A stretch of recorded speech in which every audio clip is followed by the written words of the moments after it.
សួស្តីបងប្អូនទាំងអស់គ្នានៅក្នុងវីដេអូនេះយើងនឹងរៀនអំពីលេខដកលេខដកគឺជាការដកចំនួនចេញពីគ្នាតោះយើងមករៀនធ្វើលំហាត់ទាំងអស់គ្នា4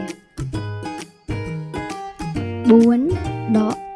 2ស្មើនឹងប៉ុន្មានទៅ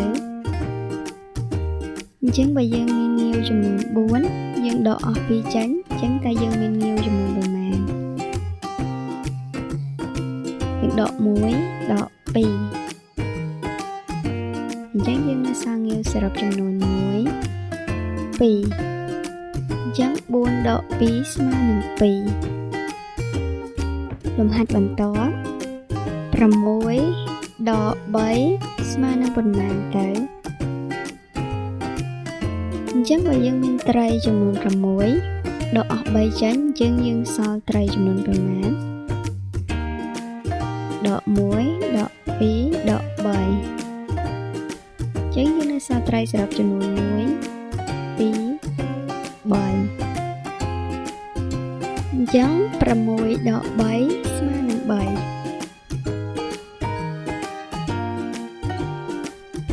9ដក5ស្មើនឹងប៉ុន្មានទៅអញ្ចឹងបើយើងមានក្តាមចំនួន9ដកអស់5ចេញអញ្ចឹងយើងនឹងសល់ក្តាមចំនួនប៉ុន្មានដក1ដក2ដក3ដក4ដក5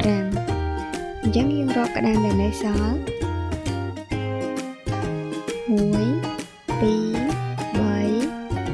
4អញ្ចឹងយើងនៅសល់ក្តាមចំនួន4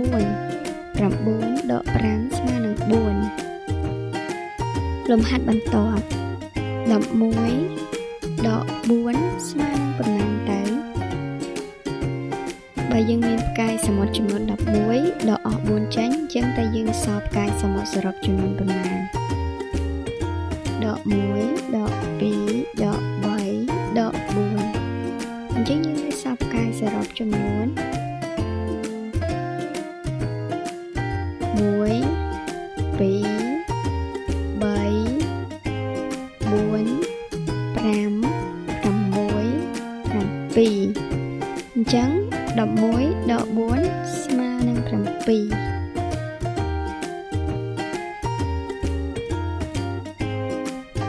ដក7ស្មើនឹងប៉ុន្មានទៅអញ្ចឹងបើយើងមានត្រីចំនួន15ហើយយើងដកអស់7ចេញអញ្ចឹងយើងនៅសល់ត្រីចំនួនប៉ុន្មានដក1ដក2ដក3ដក4ដក5ដក6ដកអស់7អញ្ចឹងយើងនឹងសល់ត្រីសរុបចំនួន1 2 3 4 5 6 7 8 9 10អញ្ចឹង15ដក7ស្មើនឹង8លំហាត់ចុងក្រោយ16ដក6ស្មើនឹងប៉ុន្មានទៅអញ្ចឹងបើយើងមានត្រីចំនួន16ហើយយើងដកអស់6ចេញអញ្ចឹងយើងនឹងសល់ត្រីចំនួនប៉ុន្មានដក1ដក2ដក3ដក4ដក5ដក6សល់ត្រីចំនួន1 2 3 4 5 6 7